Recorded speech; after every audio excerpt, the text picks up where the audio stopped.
दोस्तों जय Hind. Yesterday success गुरु के यूट्यूब प्लेटफॉर्म पर आप सभी का हार्दिक स्वागत है। दोस्तों आशा करता हूँ आप लोग अच्छे होंगे, ज़बरदस्त होंगे। दोस्तों आज हम आपके लिए विशेषण विशेष में संबंध लेकर के आए हैं। पहले ये छोटा सा टॉपिक है, हम देखेंगे, उसके बाद हम विशेषण पर कुछ क्वेश्चंस की प्रैक्टिस करेंगे जो लगातार एग्जाम्स में पूछे जा रहे हैं। ऐसे कई क्वेश्चंस हैं जो लगातार हर एक एग्जाम्स में आ रहे हैं, तो वह उसी टाइप्स के क्वेश्चंस का हम आज रिवीजन करेंगे। और उसके पहले हम विशेषण विशेष में संबंध देखेंगे कि विशेषण और विशेष में संबंध क्या होता है, और ओवरऑल एक बार फिर से हम विशेषण पर पूरा चर्चा कर लेंगे और एक बार हमारा पूरा रिवीजन भी हो जाएगा। तो फिर उसी प्रक्रिया में हम आगे अपना चलते रहेंगे।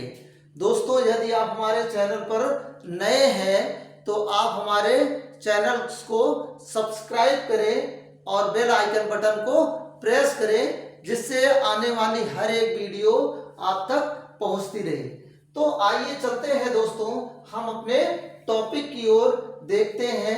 आज का जो टॉपिक है हमने ऊपर लिख दिया है दोस्तों, विशेषण विशेष में संबंध। क्या संबंध होता है दोस्तों?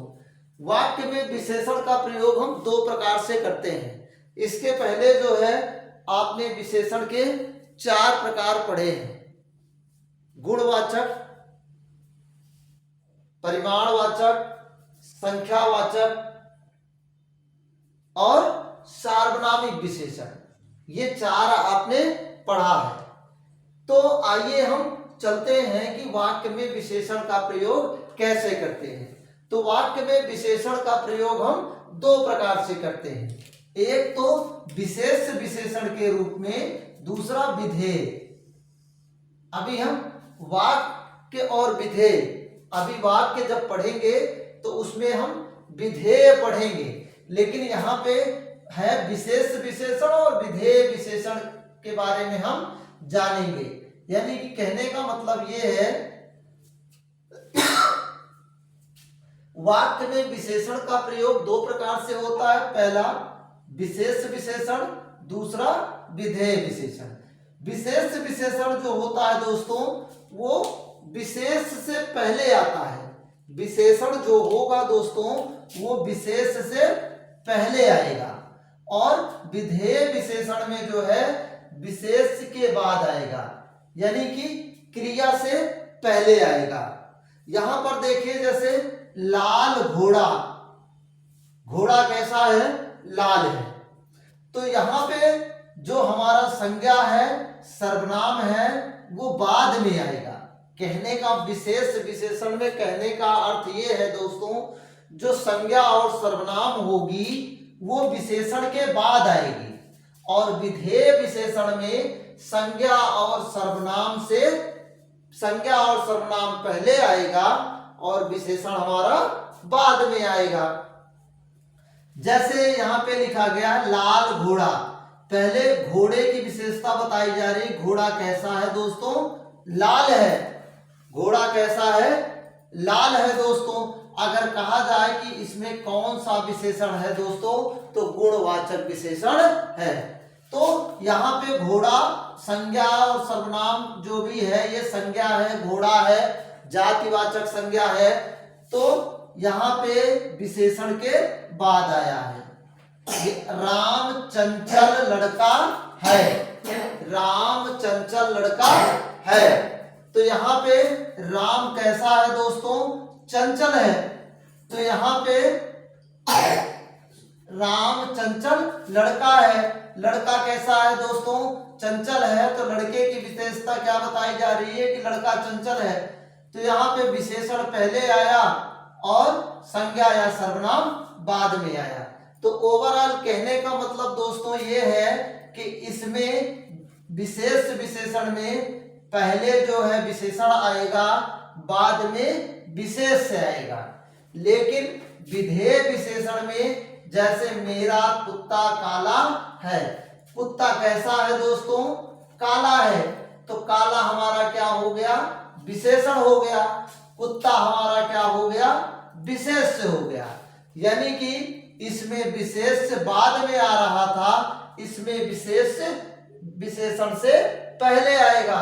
तो कुत्ता कैसा है दोस्तों? काला है। तो अब यहाँ पे जो कुत्ता है वो जातिवाचक संज्ञा है और काले की विशेषता बताई जा रही है, यानी कि गुणवाचक विशेषण के बारे में बात हो रही है। जैसे गाय सीधी है। गाय के बारे में क्या कहा जा रहा है दोस्तों? गाय सीधी है। तो यहाँ पे गाय हमारा जो है विशेष हो गया और सीधी हमारा क्या हो गया दोस्तों? विशेषण हो गया। तो ये आपका विशेष और विधेय दो हुए। अब हम चलते हैं दोस्तों अपने पॉइंट की ओर। हमारा जो मेन मोटिव है आज का वो है रिवीजन, क्योंकि बिना रिवीजन के दोस्तों कुछ नहीं होने वाला है। हम चाहे जितना पढ़ लें दोस्तों, लेकिन रिवीजन कंपलसरी है। बिना रिवीजन के आप सब कुछ भूल जाएंगे। तो आइए चलते हैं। जैसे हमने एक पॉइंट लिखा नीली साड़ी। नीली साड़ी, फटाफट आप लोग कमेंट में बताएंगे कि नीली साड़ी में कौन सा विशेषण है। साड़ी कैसी है दोस्तों? साड़ी नीली है। तो नीली साड़ी में कौन सा विशेषण है? तो नीली साड़ी में दोस्तों गुणवाचक विशेषण है। नीली साड़ी में कैसा विशेषण है दोस्तों? गुणवाचक विशेषण। क्योंकि साड़ी का गुण क्या है? नीला है। साड़ी का गुण क्या है दोस्तों? नीला है। इसीलिए यहां पे गुणवाचक विशेषण हो गया। अभी जैसे दिया जाए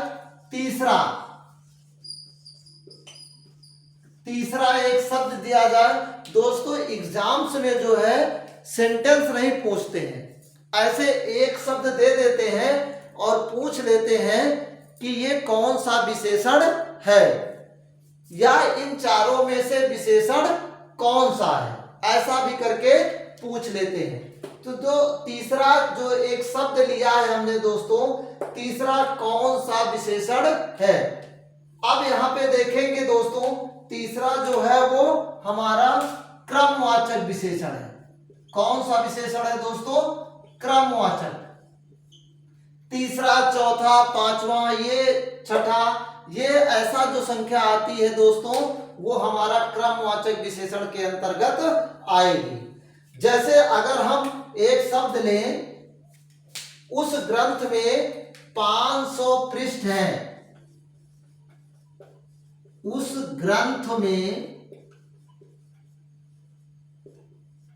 500 पृष्ठ हैं, यानी कि 500 पेज हैं। कितने पेज हैं? 500 पेज हैं। अगर इसमें कहा जाए कि आप बताएं इसमें कौन सा विशेषण है, इस सेंटेंस में कौन सा विशेषण है। अभी आप फिर से एक बार पढ़ें इसको। उस ग्रंथ में 500 पृष्ठ है।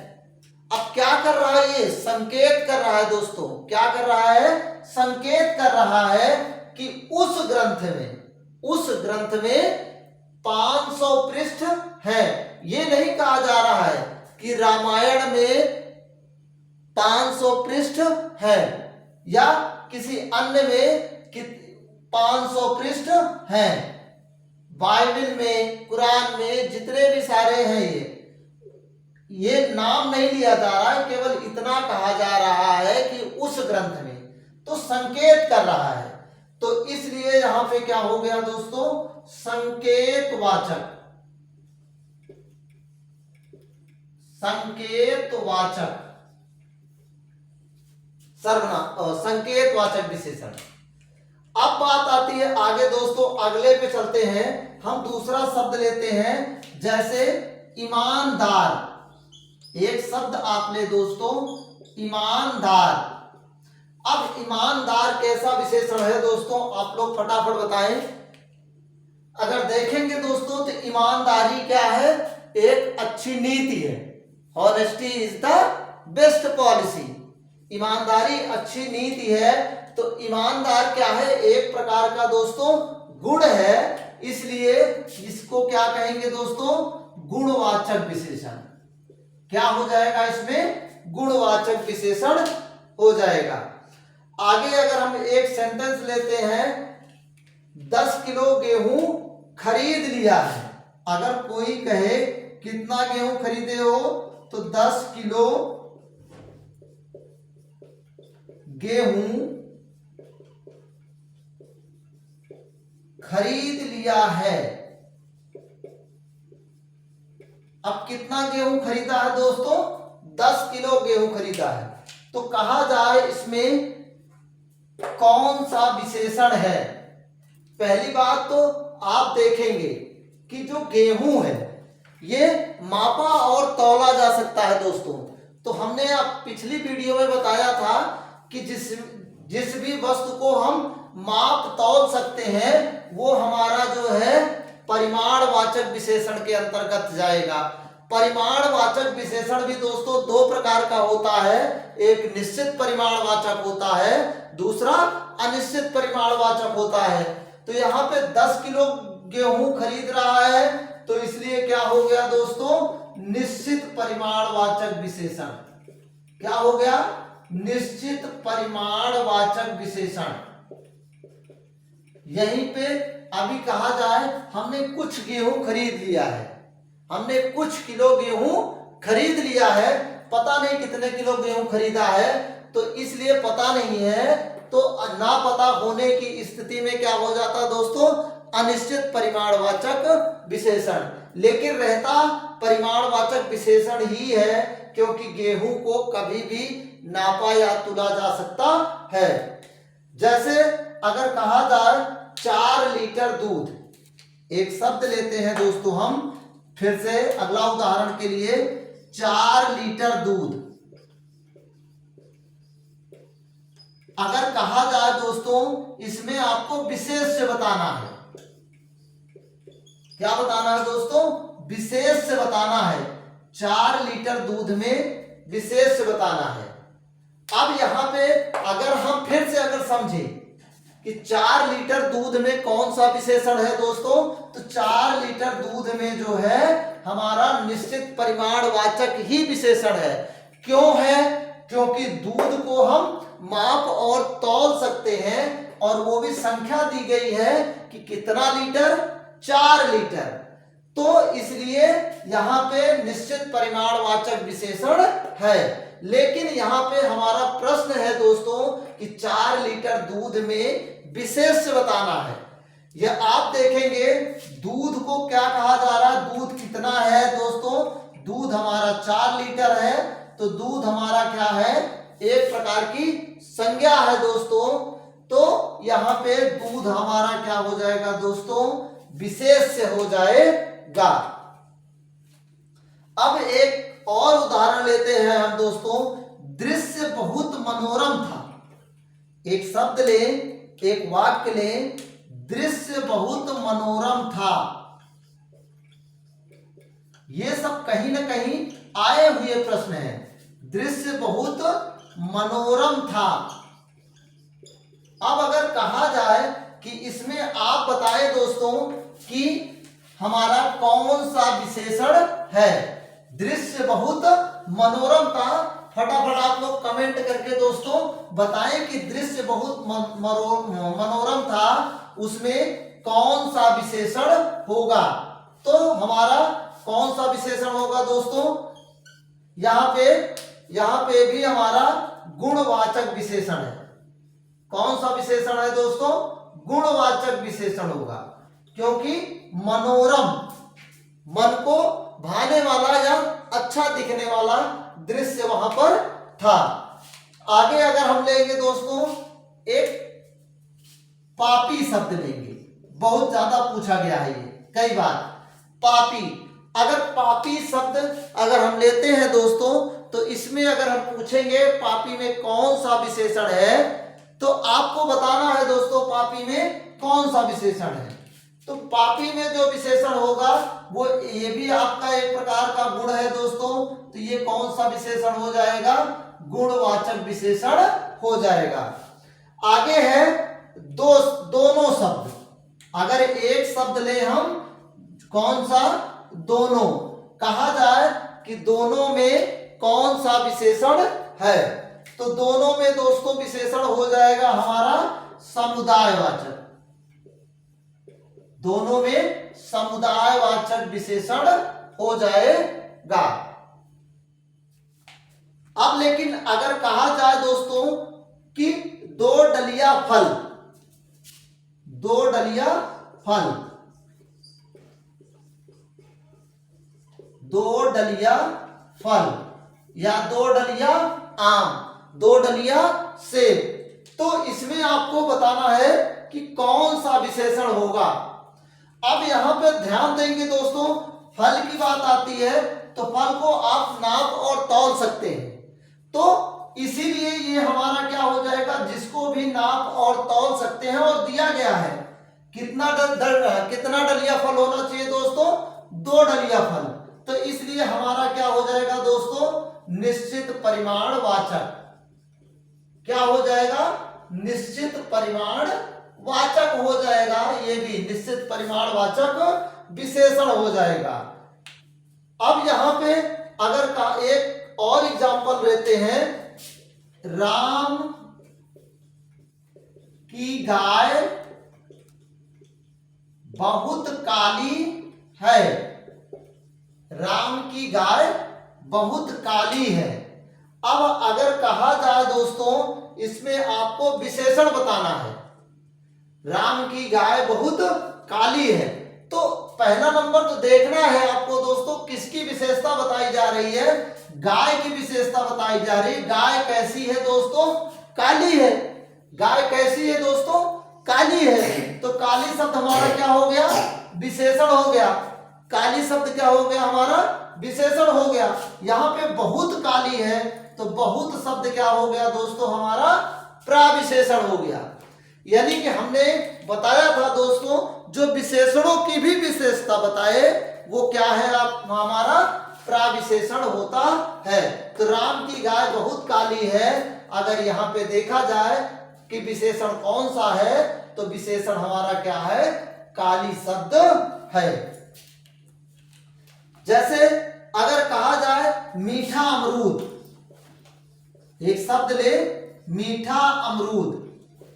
अब मीठा अमरूद में कौन सा विशेषण है दोस्तों, तो अमरूद कैसा है दोस्तों, मीठा है। मीठा क्या है, एक प्रकार का गुण है, फल का गुण है, तो यहां पे हमारा क्या हो जाएगा दोस्तों, गुणवाचक विशेषण हो जाएगा।